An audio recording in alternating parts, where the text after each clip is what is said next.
Beberapa hal yang kami mau ingatkan lagi ya sebagai nasihat bersama untuk kita semuanya, bahwa apa yang kita akan lakukan besok insya Allah kita niatkan ya untuk membuktikan kepedulian terhadap agama ini dan kesiapan membela agama Allah, kesiapan memperjuangkan agama Allah. Maka kita berharap pahala di sisi Allah Subhanahu wa taala. Karena itu selalu kita ingatkan pentingnya keikhlasan, bahwa kita tampil untuk meniatkan pahala di sisi Allah, bukan untuk bangga-banggaan dan yang lainnya. Dan juga kita menjaga adab-adab yang sudah pernah kita sebutkan sebelumnya, menjaga bagaimana kita dalam perjalanan, bagaimana kita tidak mengganggu dan seterusnya.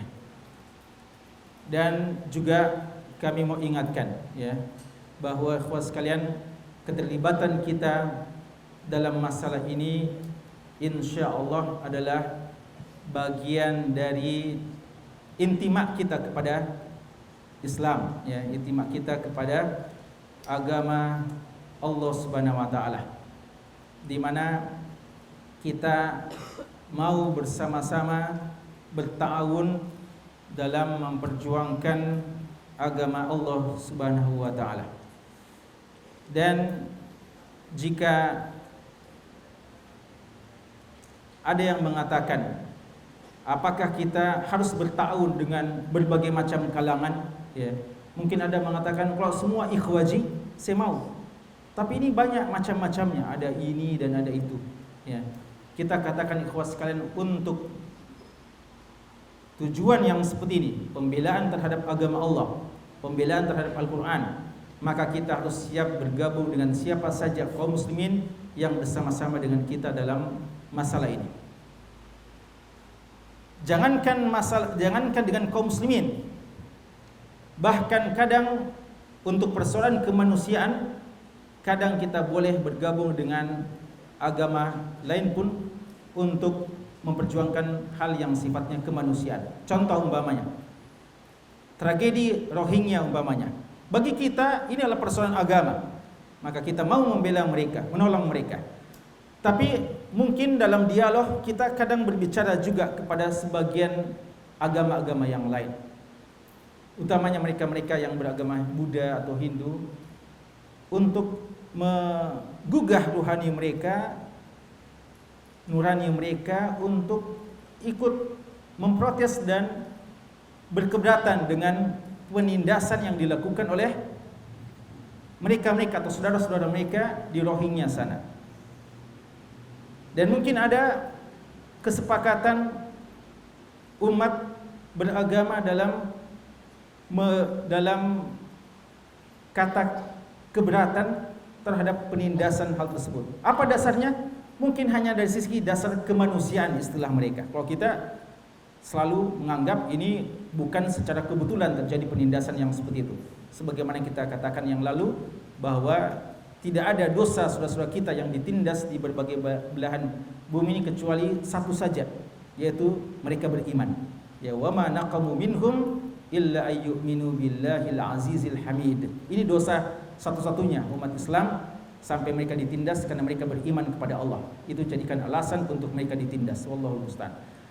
Tapi ada orang kadang ya, di luar agama kita bisa digugah dengan persoalan kemanusiaan ya, apalagi ketika melihat penindasan dan cara-cara yang sangat sadis ya, akhirnya mereka tergugah. Apakah boleh kita bergabung dengan itu? Jawabannya boleh insya Allah. Apa dalil kita? Bagi orang yang membaca sejarah perjuangan Nabi SAW akan tahu apa yang namanya hilful fudul.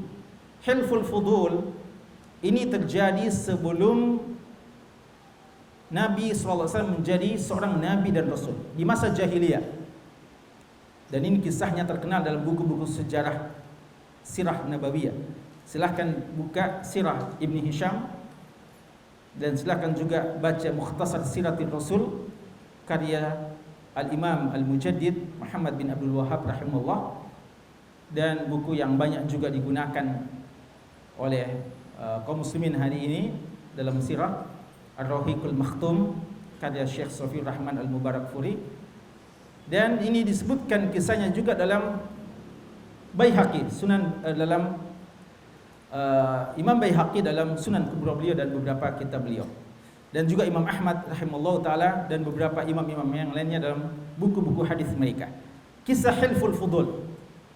Bagaimana kisah Hilful Fudul? Kisah Hilful Fudul adalah ketika masyarakat jahiliyah melihat perlakuan yang sewenang-wenang di masa jahiliyah. Antum tahu bagaimana masa jahiliyah yang kuat menindas yang lemah.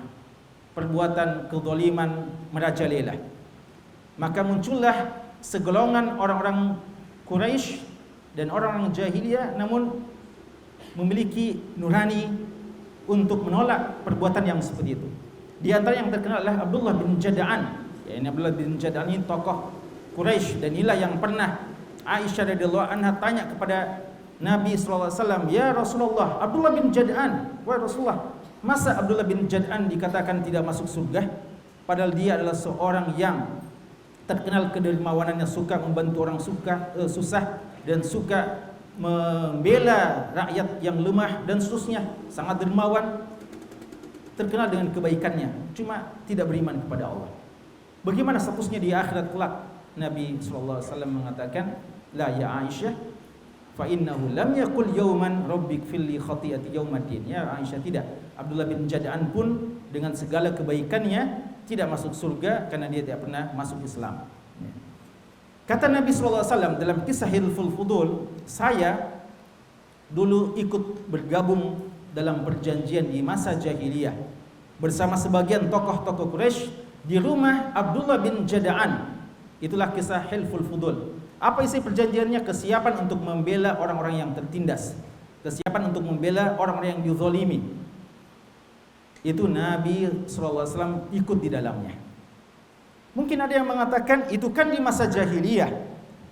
Jawaban kita, Nabi SAW itu maksum setelah beliau diutus dan sebelum beliau diutus.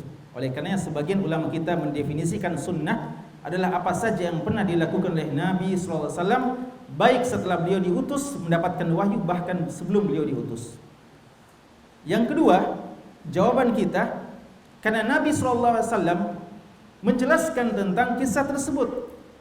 Laqad hadartu fi dari Abdullah bin Jada'an. Saya telah ikut hadir dalam kesepakatan pembelaan terhadap orang yang tertindas. Padahal waktu itu masih dasar kemanusiaan. Di rumah dari Abdullah bin Jada'an. Dan saya sangat menyukai hal tersebut.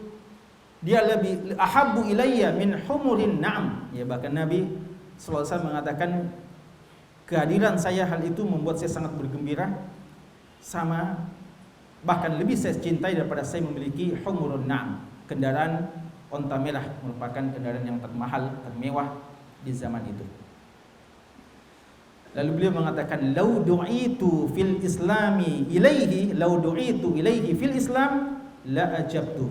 Seandainya setelah saya sekarang ini sudah Islam, sudah mendapatkan wahyu, saya dipanggil lagi untuk urusan yang seperti itu, la ajabtu, saya akan menjawab ajakan tersebut.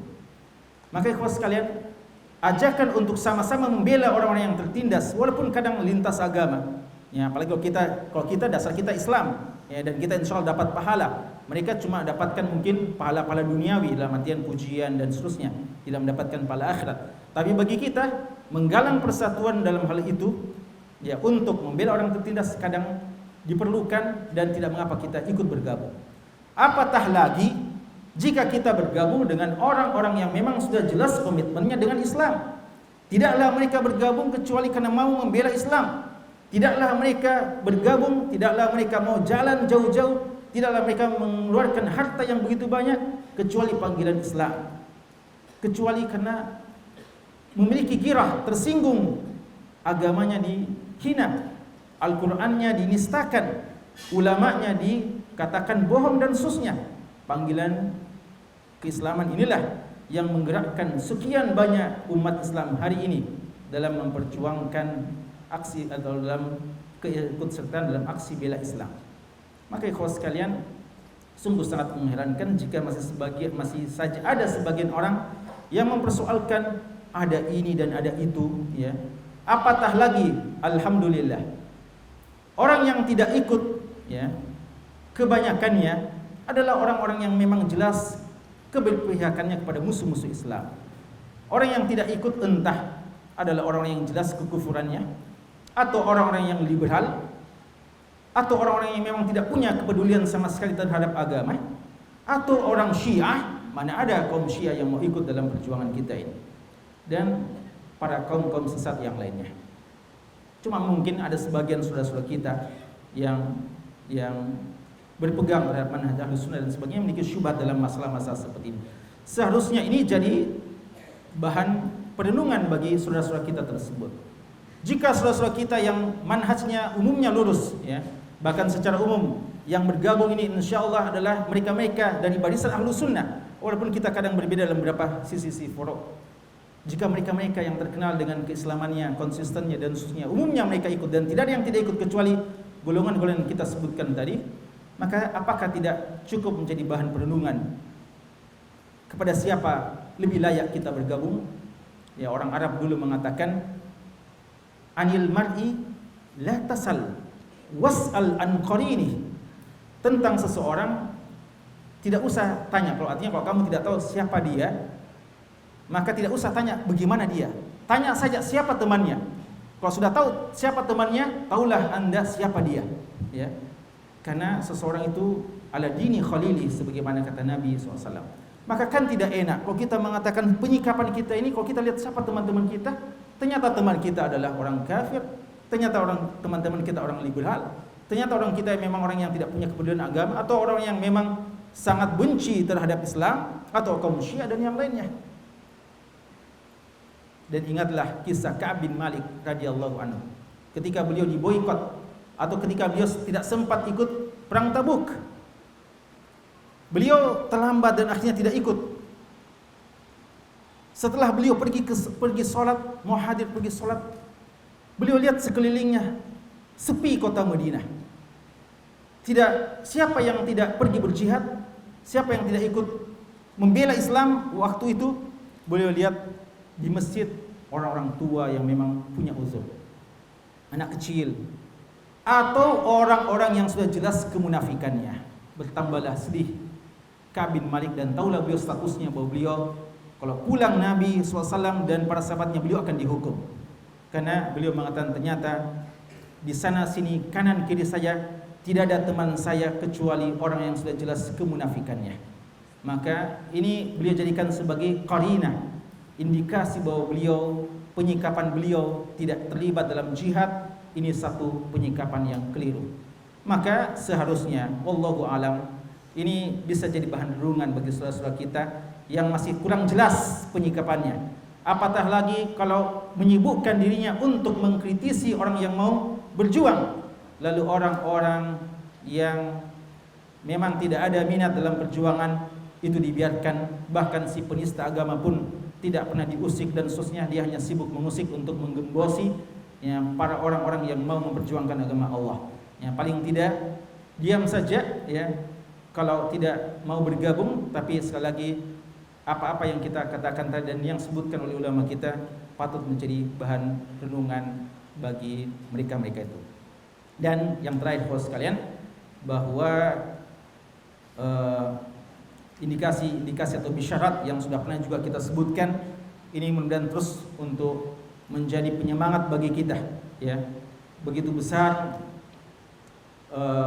potensi umat yang sebenarnya sudah lama terkubur atau terpendam, dan akhirnya kita tahu bahwasanya kebaikan itu masih ada saja di zaman ini.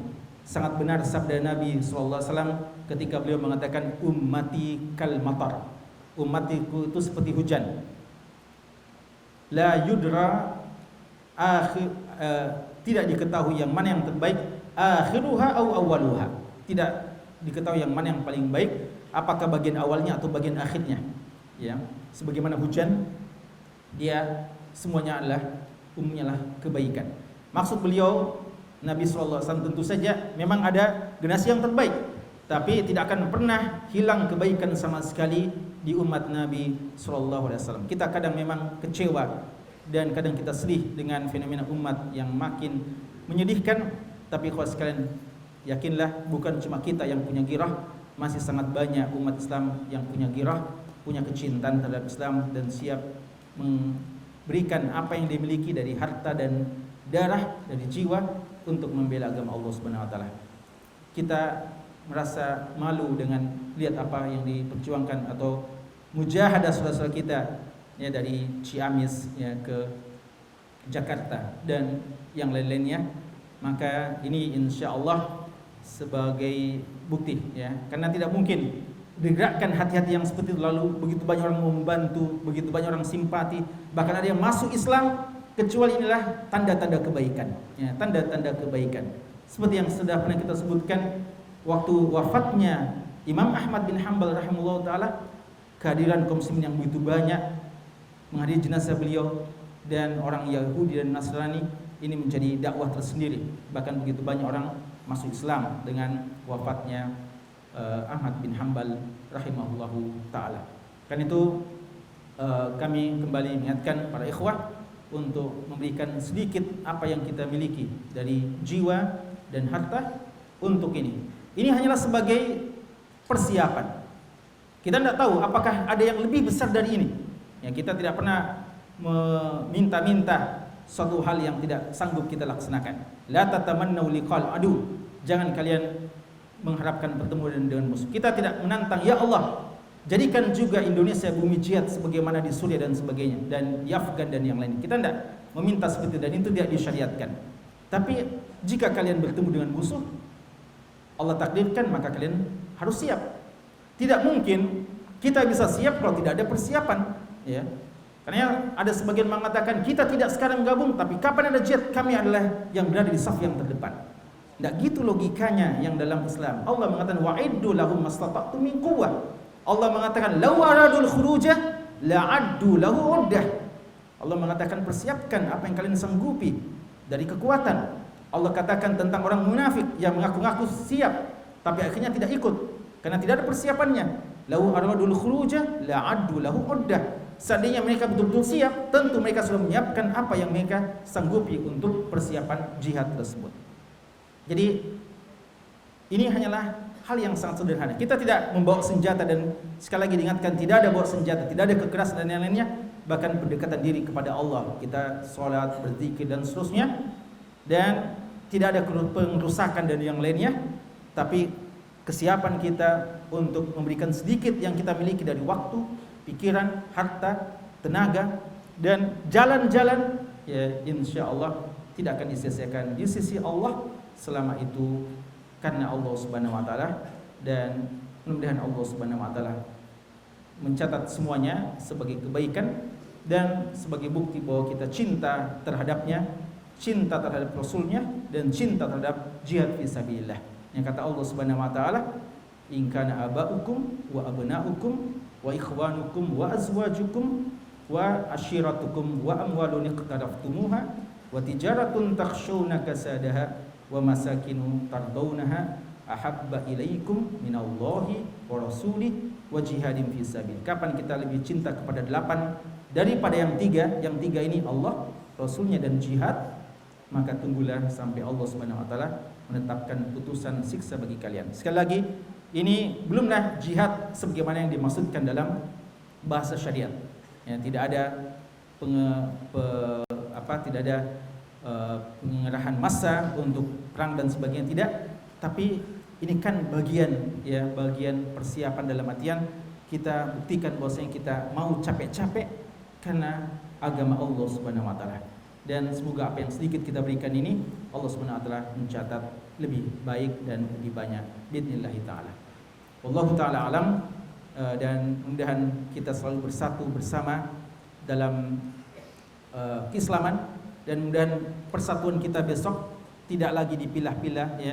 Memang kita kadang ya awalnya ya kita akan diatur ya, tapi kita siap berbaur dengan semua kaum muslimin ya. Semoga saf kita sebagaimana yang Allah bahasakan dengan kalbunyan marsus, innallaha yuhibbu alladzina yuqatiluna fi sabilihi shaffa ka'annahum bunyan marsus. Maka tidak lagi pengotak-ngotakan dalam keadaan kita yang mesti bersama-sama dalam berjuang, sehingga kita bergabung, berbaur. Ya, tidak ada kita, jangan kita masing-masing di sangkar kita, ya. Jangan ada di kandangnya masing-masing. Seperti saja kebun binatang kalau begitu, ya. Masing-masing di sangkarnya katanya, ya. Dan demikian, ya. Kita akan siap berbaur, ya. Tidak ada pengotak-ngotakan seperti itu. Bahkan insyaallah kita bersama-sama saudara kita, dan kita mau untuk berukhuwah bersama mereka, bersepakat dalam kebaikan ini, dan mudah-mudahan ini akan menjadi bahan dakwah seterusnya untuk kita bisa saling menasihati ya, di waktu-waktu ke depan. Allahu taala alam. Subhanakallahumma bihamdik, asyhadu an la ilaha illa anta, astaghfiruka wa atubu ilaik. Wa sallallahu ala nabiyina Muhammad wa ala alihi wasallam wa akhiru da'wana anil hamdulillahi rabbil alamin.